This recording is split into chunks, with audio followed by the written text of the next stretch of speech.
Matagumpay na nailigtas ng Philippine National Police Women and Children Protection Center ang 6 na biktima na pawang mga menor de edad na may gulang na 4 hanggang 14 taong gulang, kasabay ng pagkakadakip sa isang 23 anyos na suspect na kinilalang si Alias J noong May 14 sa Maynila.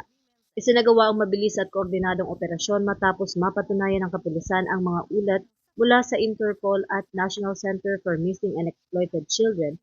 kung saan bitbit ang isang court-issued warrant ay matagumpay na nakumpiska ang mga digital na kagamitan na naglalaman ng mga iligal na materyales. Ang suspect ay kasalukuyang nasa ilalim ng kustudiya ng PNP WCPC Luzon Field Unit, habang ang mga nasagip na kabataan ay ligtas ng na-turn over sa Social Welfare Authorities para sa kanilang psychosocial support at pagbawi. Hinihikayat ng PNP ang publiko, lalo na ang mga magulang at tagapangalaga, na huwag mag-atubiling isumbong sa pinakamalapit na hintulan ng pulisya o sa mga anti-cybercrime units ang anumang kahina-hinalang aktibidad o pang-aabuso sa mga bata online.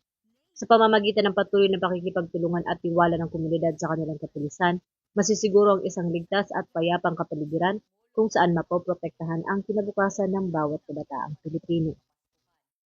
Mula rito sa Campo Crame, ako si Patrol Woman Sari Bernales, nagbabalita para sa Police News Network, bagong PNP para sa bagong Pilipinas, serbisyong mabilis, tapat at nararamdaman.